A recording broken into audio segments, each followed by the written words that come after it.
Iván y Marcela, ahora sí que tenemos ya muchas ganas de veros y de escucharos. Iván Flores y Marcela Hurtado son académica y académico en el Instituto de Artes Visuales de la Universidad Austral de Chile, en Valdivia, en esta tierra húmeda y verde, con mucha lluvia. Y desde allí nos proponen una presentación en torno a algo que no va a ser nada ajeno a lo que acabamos de escuchar, más bien todo lo contrario: memoria y cuerpos en movimiento en la transformación del modelo neoliberal chileno de 2010 a 2020. Yo creo que ya os damos la palabra directamente y adelante. Muchas gracias por estar aquí, que además es muy temprano, son las 7 de la mañana, esos cuerpos resistentes vuestros aquí, también los agradecemos. Muchas gracias, Begoña, por la invitación, por la presentación. Sí, estamos amaneciendo y con un poco de sueño, pero intentaremos hacer una presentación lúcida. Tengo que poner compartir, ¿no? Que esta no es una plataforma. Es el recuadro con una flechita hacia arriba.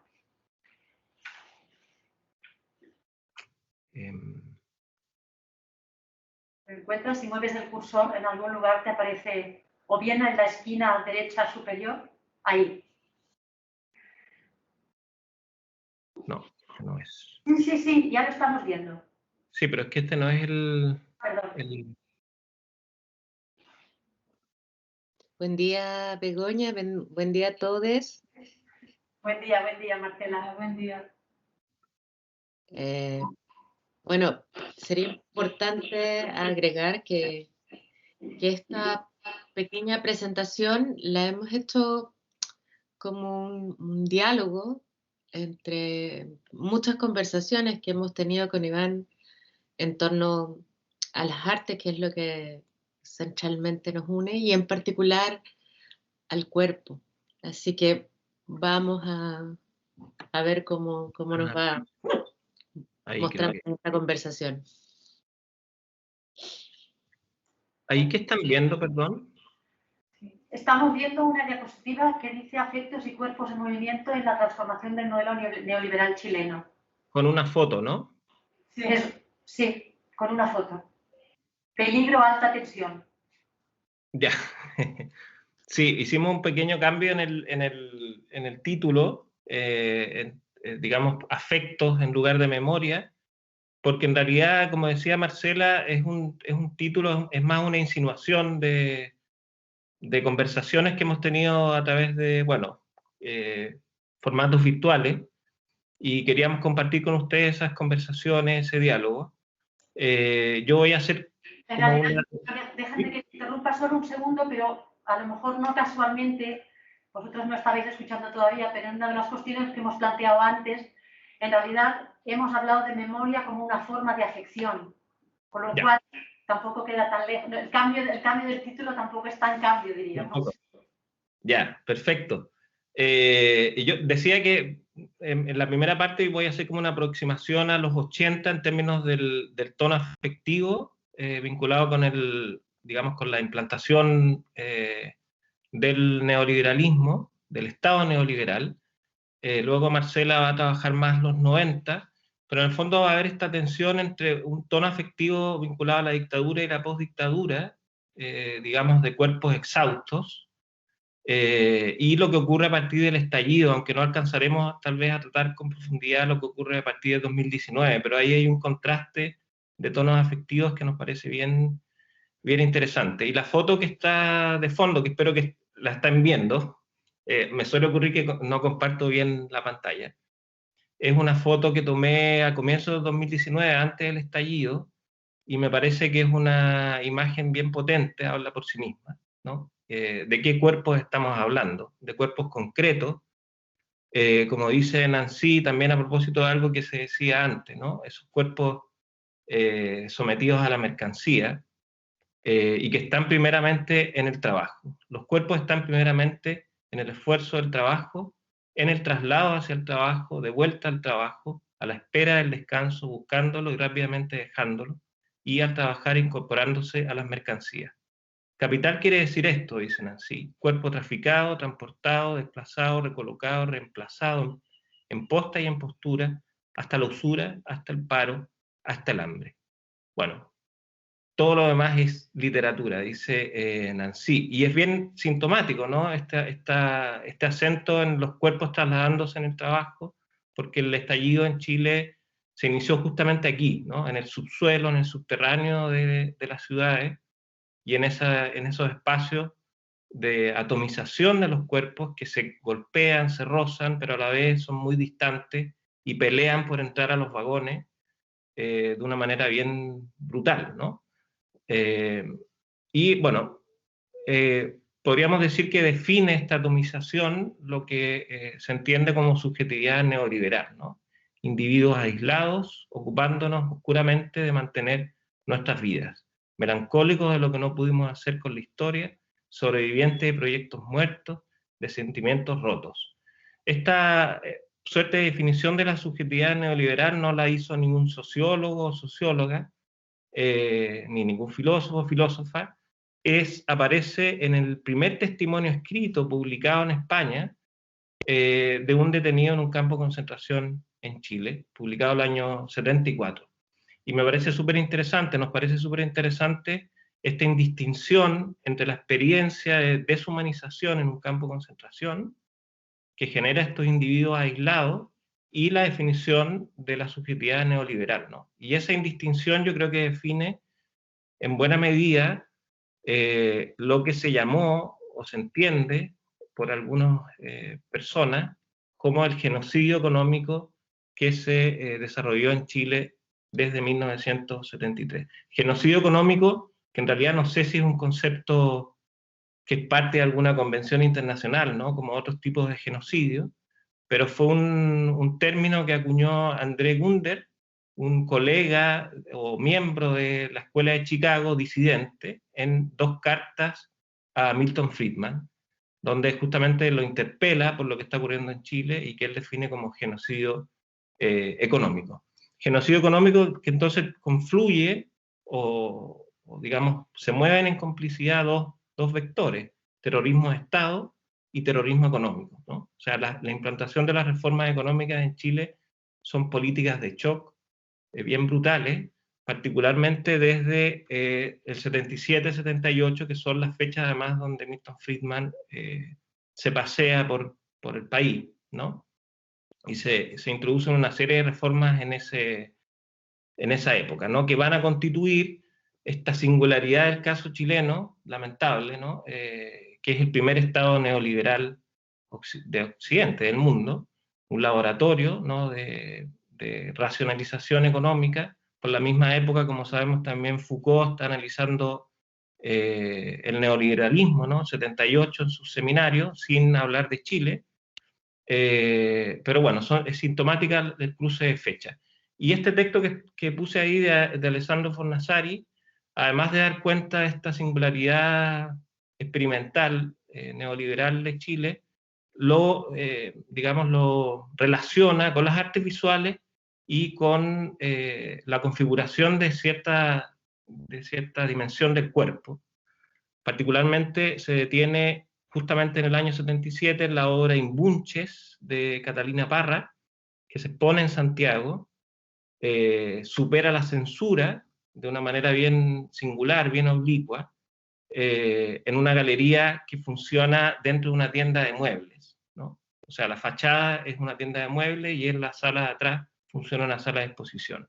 Y Catalina Parra utiliza la figura del imbunche, que es parte de la mitología mapuche, ¿no? Son estos cuerpos suturados, sin orificio, que dan cuenta de una esclavitud, represión y castigo violento. Se convierten los imbunches en la figura de una modernidad siniestra, impulsada por la dictadura, produciendo a su paso cuerpos suturados, mutilados y censurados. Marcela me dice por WhatsApp que quiere agregar algo. Sí, disculpa Iván, pero es para también ayudarlos a contextualizar. Este año 77-78, en Chile se produce 3 grandes cambios legales. Se liberaliza el suelo, o sea, el suelo ya no es un bien escaso, y eso hace que haya una burbuja inmobiliaria, pero también que los ecosistemas alrededor de las ciudades, sobre todo de la ciudad más grande, Santiago de Chile, quede en un estado muy precario. Ese estado hasta el día de hoy lo vivimos, y significó un cambio hasta en las políticas de alimentación dentro de la ciudad. Por otro lado, se prohibió el aborto, lo que no es menor porque esa fue realmente una agresión a los cuerpos femeninos pobres, y también junto con ello estuvo el conflicto con Argentina, una supuesta guerra. Entonces ya el enemigo, que la dictadura planteaba que el enemigo estaba al interior y que eran, ¿cierto?, los comunistas y marxistas, empiezan a estar en el exterior y son los argentinos. Y eso hace que puedan usar prácticas tales como no entregar anticoncepción en los consultorios, en los lugares donde se atiende la población con menos recursos económicos, y con el fin de aumentar la población para que existan más futuros soldados. Eso solamente quiero agregar porque es interesante cómo, en este caso, la artista toma este embunche, pero también como sociedad estábamos en un proceso de embunche. Sí, sí. Sí, no, es bien importante esa contextualización, es el inicio de una cadena de reformas que, digamos, tienen una crisis del año 81, 82, una crisis económica muy dura, que no revierte las reformas, sino que las profundiza, ¿no? Todos los procesos de privatización, digamos, de todos los derechos, las pensiones, la educación, la salud, es bien, digamos, difícil de dimensionar todo este volumen de reformas muy aceleradas que generan este cuerpo híbrido, herido, dañado, con sus huellas visibles, pero a la vez hay otro tipo de daño vinculado con estos procesos económicos muy acelerados que van a tener como una extensión más larga a lo largo de la década de los 80, ¿no? Hernán Valdés, este mismo autor que comentaba al comienzo en su testimonio de campo de concentración, da cuenta, curiosamente, el 74, también de esta subjetividad que en realidad empieza a mirar hacia adelante, ¿no? Emprender el futuro como realización individual y no mirar para atrás, ¿no? Digamos, pasando por arriba de sus propios daños, de sus traumas. Y me recuerda este texto como de mirar hacia adelante, de correr, a uno de los primeros videoartes en Santiago, cuando empiezan a aparecer estas cámaras individuales de filmación de Carlos Altamirano, Paisaje de Santiago, que le quité el audio ahora para poder hablar, ¿no? Pero es un video que además tiene la introducción de nuevos formatos visuales, ¿no? Una imagen electrónica, difusa, y el artista va corriendo y va jadeando, ¿no? Si quieren después lo pueden ver en YouTube, pero es bien interesante esta cosa del jadeo, del cansancio mientras se va corriendo, en esta nueva dimensión acelerada de las transformaciones económicas. Entonces me quería detener, antes de la presentación, o sea, del momento de la Marcela, en esta figura de este cuerpo jadeante, extenuado, agotado, ¿no?, que está dentro de todo este proceso de transformaciones económicas. Y este cuerpo jadeante, como digo, traumado en términos de un afecto, digamos, desfallecido, fue parte del análisis que hizo Beasley Murray en Poshegemonía de la década de los 80 en Chile, que es una década bien contradictoria, además de todo lo que estamos hablando en términos económicos. Son a partir del 82-83 el momento en que empiezan los movimientos de protesta contra la dictadura. Y una de las paradojas es que esos movimientos, que parecieran configurar digamos, un proyecto de ruptura del sistema económico, van desapareciendo, van disminuyendo, aplacándose, digamos, hasta la transición, hasta el retorno de la democracia. Y la lectura más inmediata que se ha hecho de de esa disminución de los movimientos sociales es la captura de los partidos, de la concertación, la transición pactada, ¿no? Pero lo que plantea Beasley Murray es que en realidad ya había un hábito instalado por las reformas económicas neoliberales, una suerte de inercia, de una afectividad, digamos, extenuada, que explica entonces, según él, que de alguna manera los cuerpos ya están abatidos, por decirlo así. Entonces que las protestas son el síntoma visible de una transformación más profunda en el régimen del afecto que terminaría por imponerse después del final de la dictadura, ¿no? Entonces, y esto además resulta interesante porque habitualmente el tono afectivo en Chile vinculado con las artes visuales está muy asociado al trauma en términos del duelo irresuelto, de la desaparición política, desaparición de la historia, ¿no? Este al menos ha sido el relato más instalado, digamos, por críticas como Nelly Richard. Entonces pareciera interesante también dar cuenta de obras menos espectaculares, de menos intervención urbana, que las de la escena avanzada que se configura en los años 80, y que tratan de esos cuerpos abatidos, extenuados, desfallecidos. Y eso quería mostrar ahora brevemente. Dos videos de Gloria Camiroaga, digamos en zonas marginales de Santiago, una zona de prostitución, digamos, que dura unos 10 minutos, y en esa misma calle ella filma Zona de Dolor de Diamela Artit, que hace de su cuerpo un imbunche, ¿no? Un imbunche con herida visible. Entonces quería mostrar eso. Bueno, le quité el audio para poder también comentarlo. Están disponibles en YouTube estas obras de Camiroaga, que no son nada conocidas en realidad, incluso en Chile.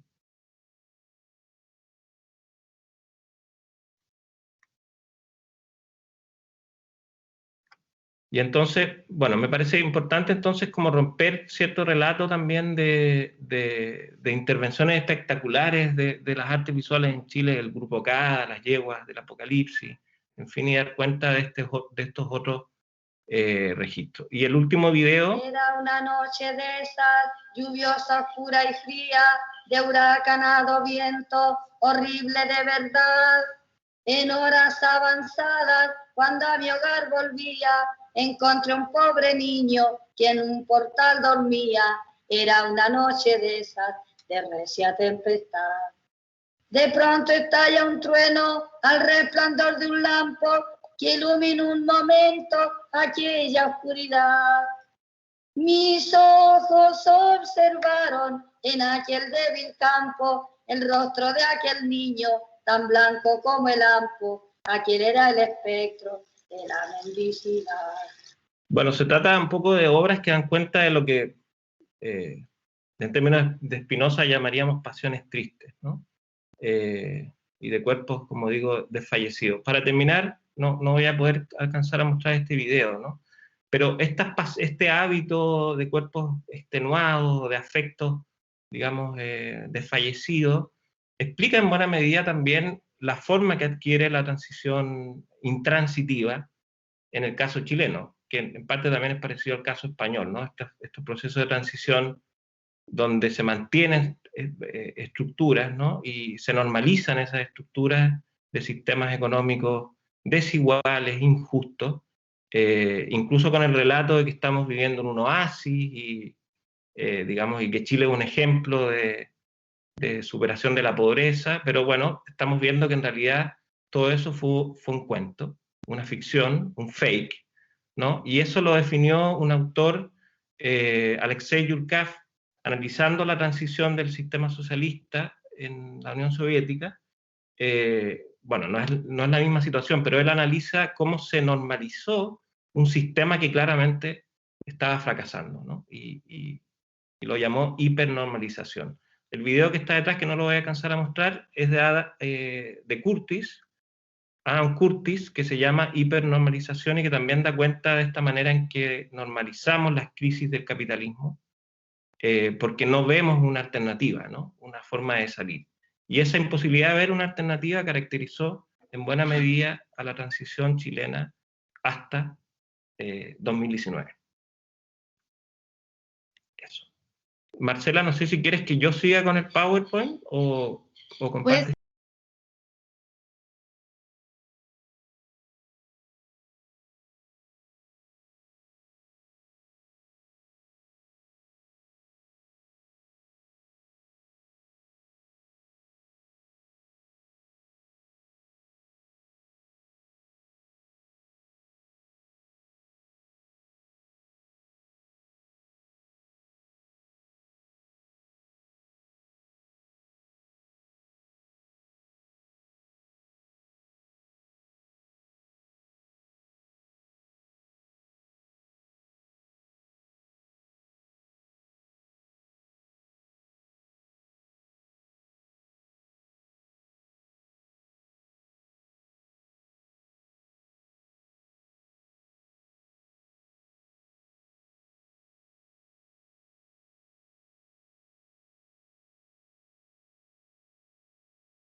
como siempre, escucharos es como un, bueno, no sé cómo, un estallido. Hablabas de estallido, pues esto, el estallido sois vosotros, en realidad. Así que yo creo que ahora, bueno, habéis planteado realmente cuestiones muy, muy determinantes para pensar la memoria desde esta perspectiva material, afectiva de los cuerpos, y creo que seguro que debe haber preguntas y comentarios.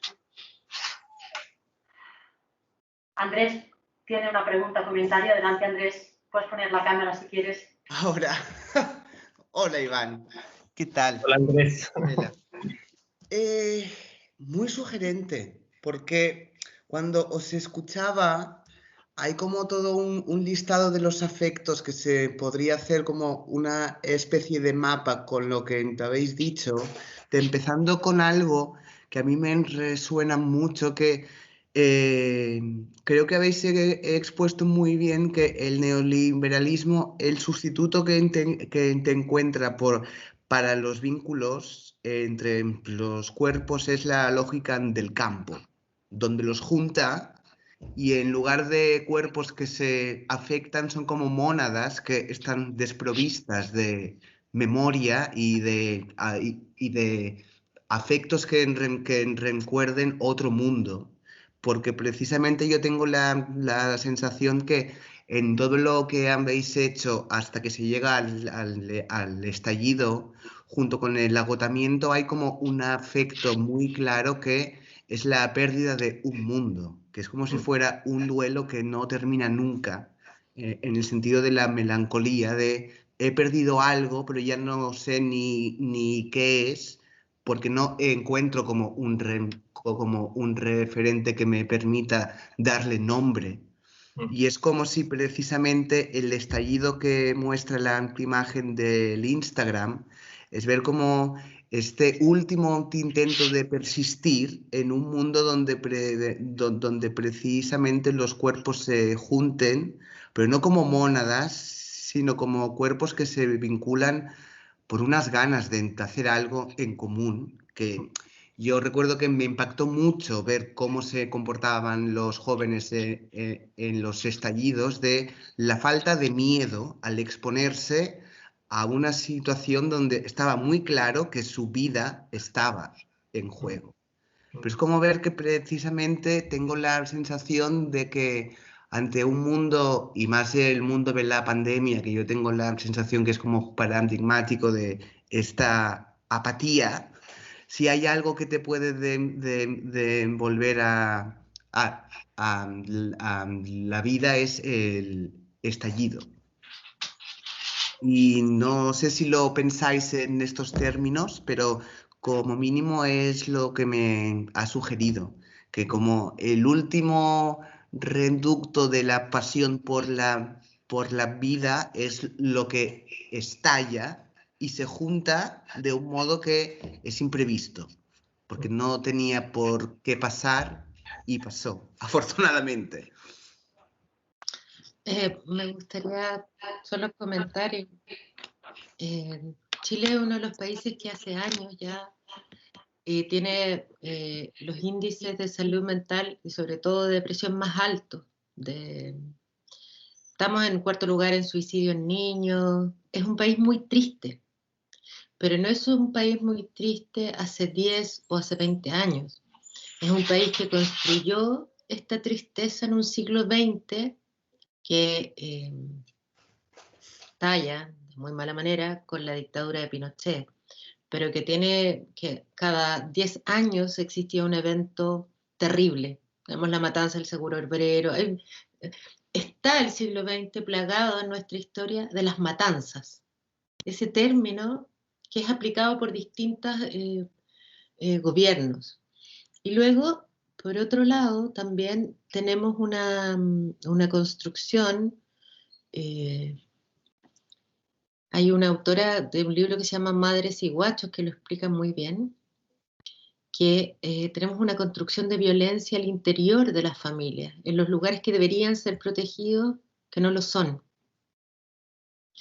De ahí las estadísticas son poco, quizás no son tan ajustadas, pero es más o menos que una de cada 4 mujeres o sujetos penetrables ha sido sujeto de violencia sexual por conocidos o al interior de su familia.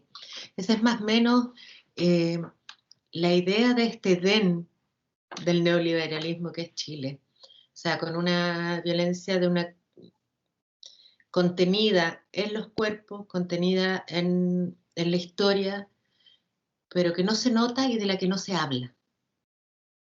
Entonces era claro que primero, antes del estallido social propiamente tal, estuvieron el 2018 fue el año del feminismo.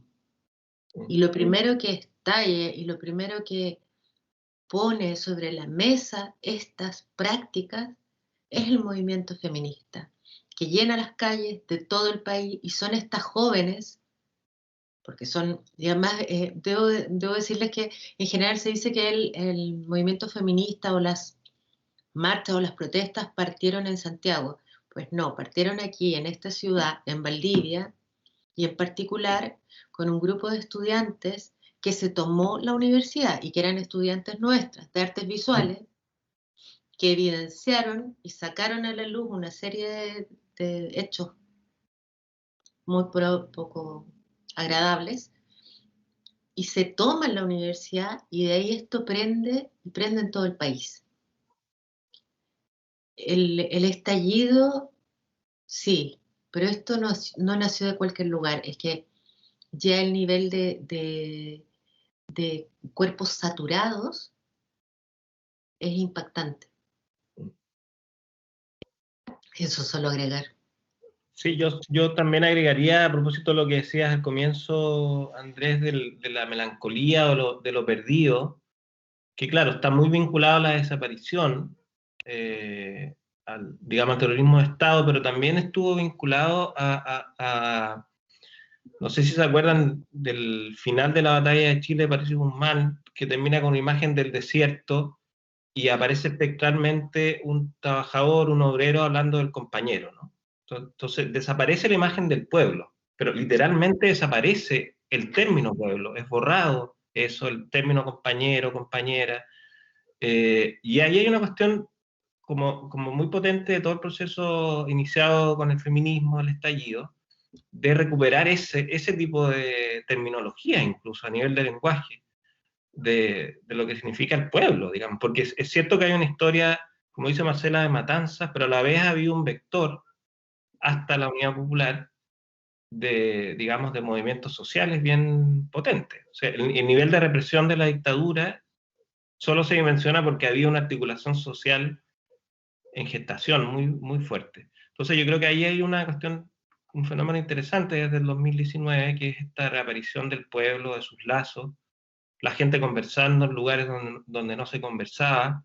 Lamentablemente tenemos la pandemia en el medio, pero bueno, ahí hubo una recuperación, una ruptura de esa atomización en las micros, en el metro, que fue bien interesante.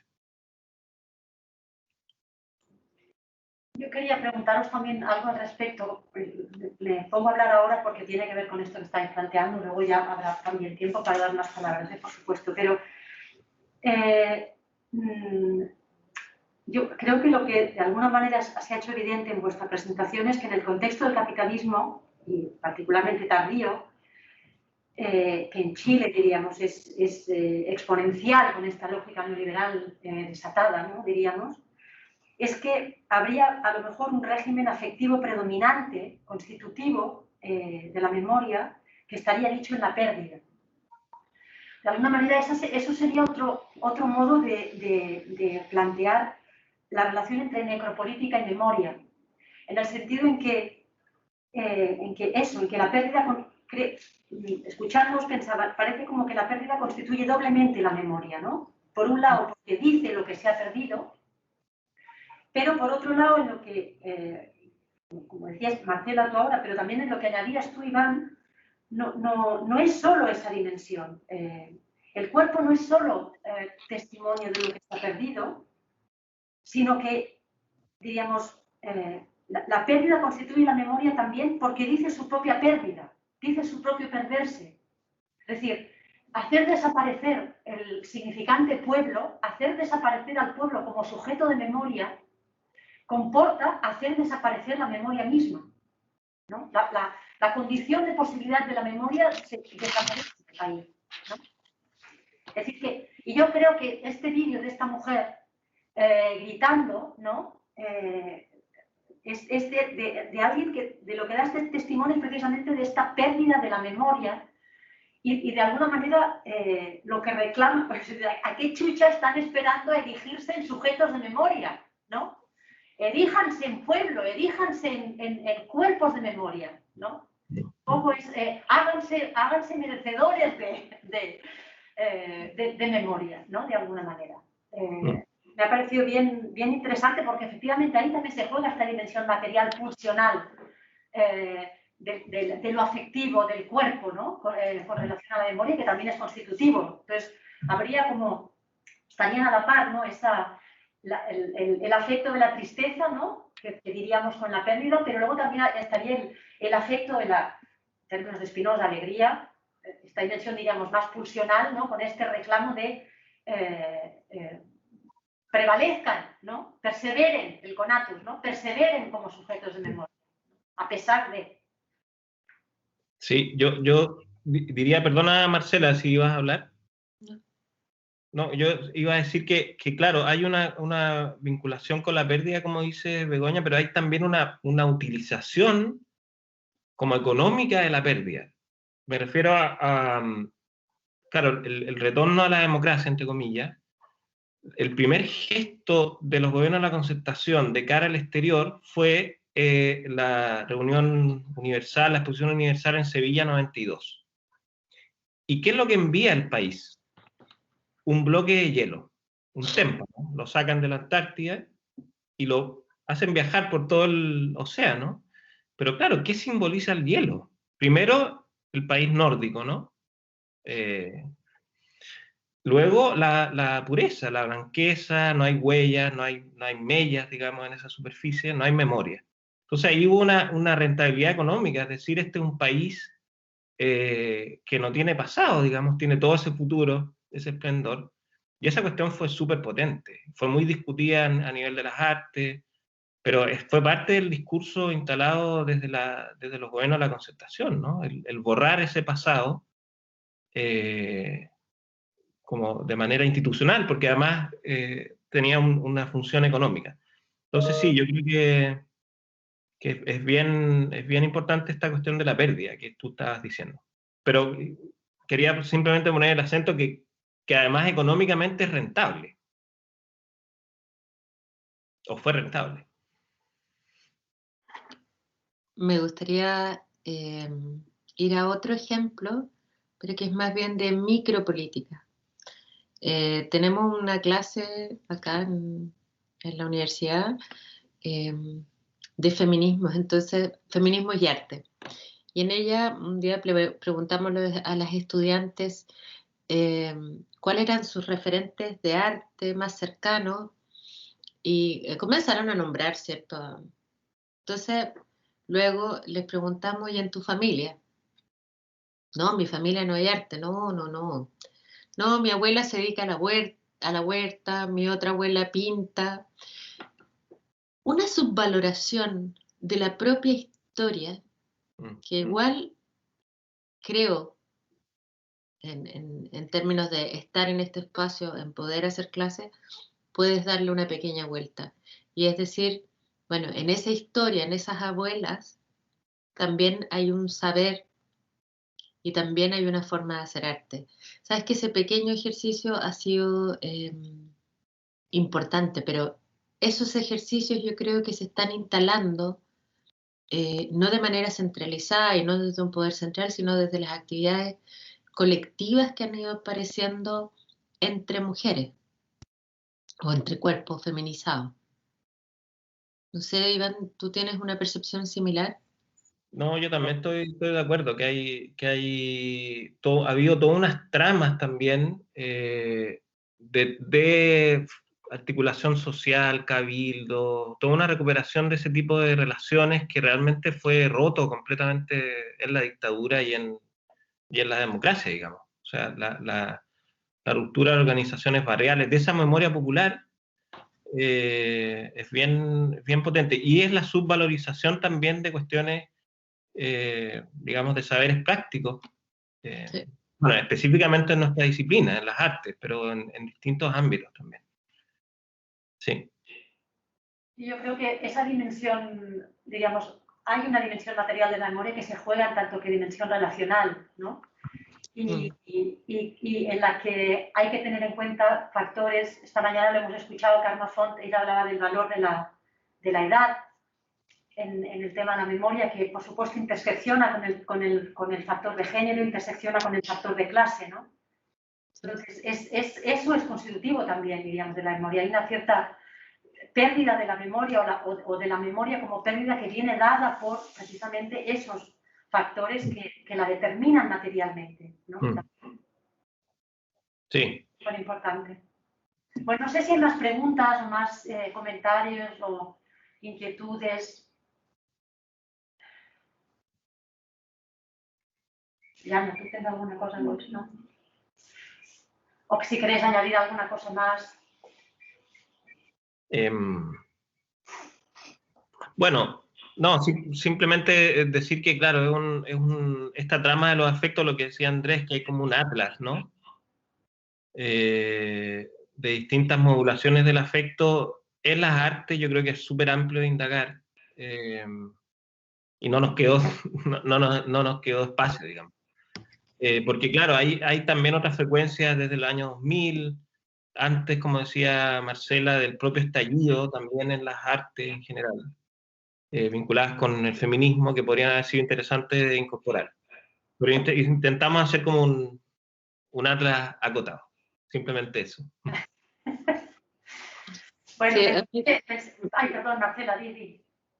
Perdona, es que solo me gustaría también como acotar que aquí también hay un hablar en primera persona en términos cuando hablamos de la desmemoria, es porque, bueno, con Iván hemos tenido experiencias distintas, tuvimos experiencias distintas en relación a la dictadura, por una cosa etaria y de lugaridades, etc. Pero este ejercicio de desmemoria que de algún modo se plantea estatalmente por medio de los medios, ¿cierto? De un Chile que progresa, de un Chile que avanza. Tú lo podías ver hasta en las propagandas de bebida, de gaseosa, que decía, la libertad es tuya, o sea, te compras esta gaseosa. Nos vendieron una idea de libertad y de libertad corporal que nunca fue, que nunca existió. Y a 2021 estamos más atrapados que nunca, algunos en el teletrabajo y otros teniendo que arriesgar su vida para ir a trabajar en esta supuesta libertad. Eso, solo agregar ese detallito. Claro, es que el hecho de los cuerpos, esto que también habéis comentado, de los cuerpos que corren jadeando, mirando solo hacia adelante, me hace pensar en el Angelus Novus de Benjamin, que claramente no va todo hacia adelante, no hay un rostro que mire hacia atrás, ¿no? Ese rostro que mira hacia atrás no existe. Este ángel chileno, del neoliberalismo chileno, va en cuerpo entero solamente mirando hacia adelante, ¿no? Entonces, es decir, el bloque este de hielo, de alguna manera dice esta memoria congelada, se ha congelado la memoria, ¿no? Y yo creo que el calor del estallido que escuchamos, por ejemplo, en las palabras de esta mujer, es lo que hace, de alguna manera, descongelar esta memoria, ¿no? Y para eso también es necesario parar. Me parecía escuchar en las palabras de esta mujer, ¿no? Paremos un momento, paremos, ¿no? Y claro, esto es una afrenta a la lógica neoliberal, ¿no? Es una afrenta clarísima a la lógica neoliberal. Veo que Andrés todavía tiene ganas de añadir algo más también. Sí, porque precisamente ahora cuando escuchaba a Marcela, que mencionó el concepto de libertad, que bueno, ahora he pensado en uno de los lemas que se están escuchando para las elecciones que va a haber en Madrid, dentro de poco, que es libertad o comunismo.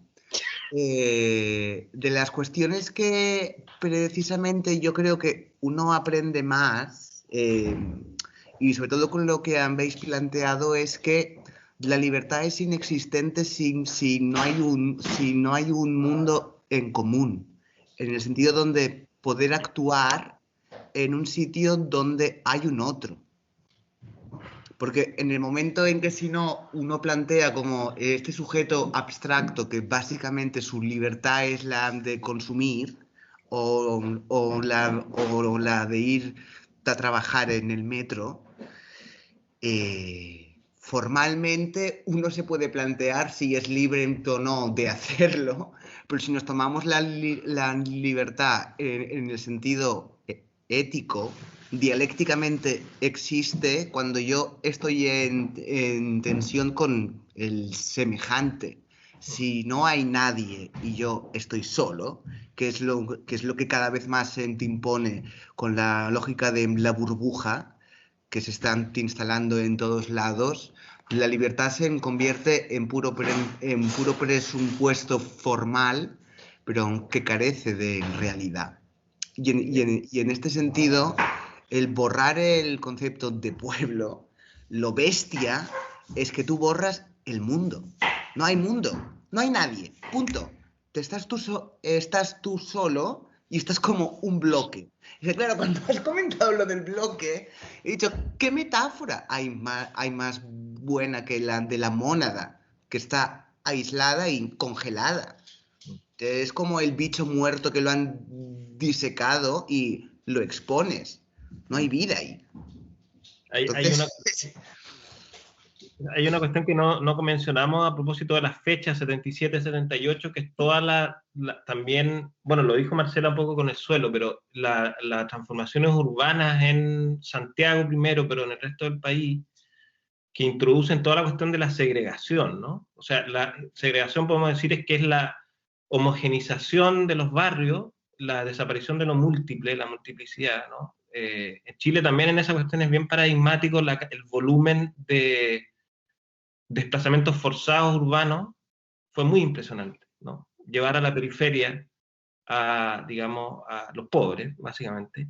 Y además, otra cuestión bien singular es que en Chile, antes de llegar los malls, digamos que es este gran paradigma neoliberal del comercio, digamos, desde Estados Unidos, el mall sí tiene una particularidad en su diseño original, y es que reserva al menos un lugar donde se cruzan de vez en cuando los cuerpos.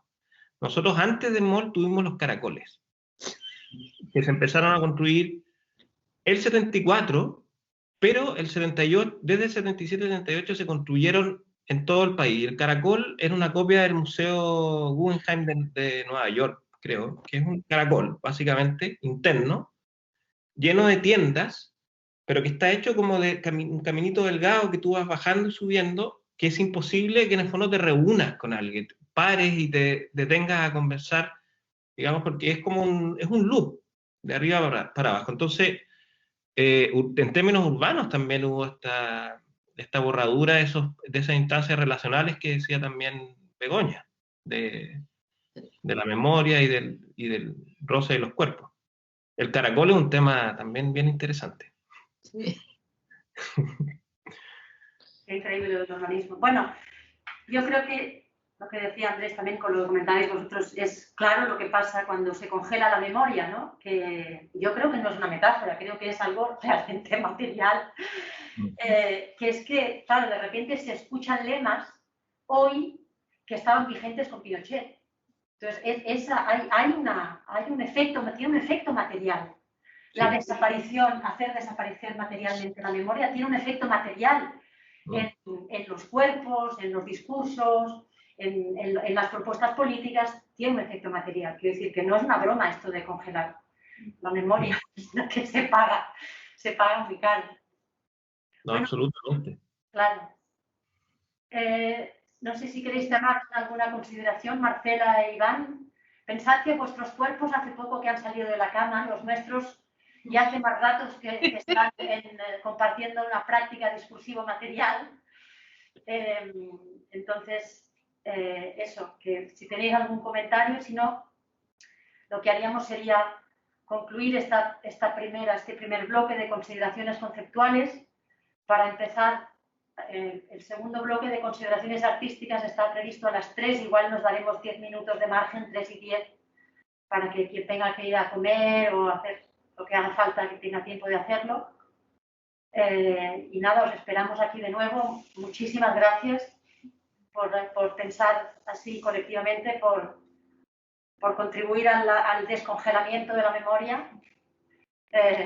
Y eso, hasta dentro de un ratito, entonces. Empezamos a todas y todes y todos a reencontrarnos aquí hacia las 3 y 10 para seguir compartiendo. Muchas gracias. Muchas gracias. Muchas gracias a todos. Muchas gracias.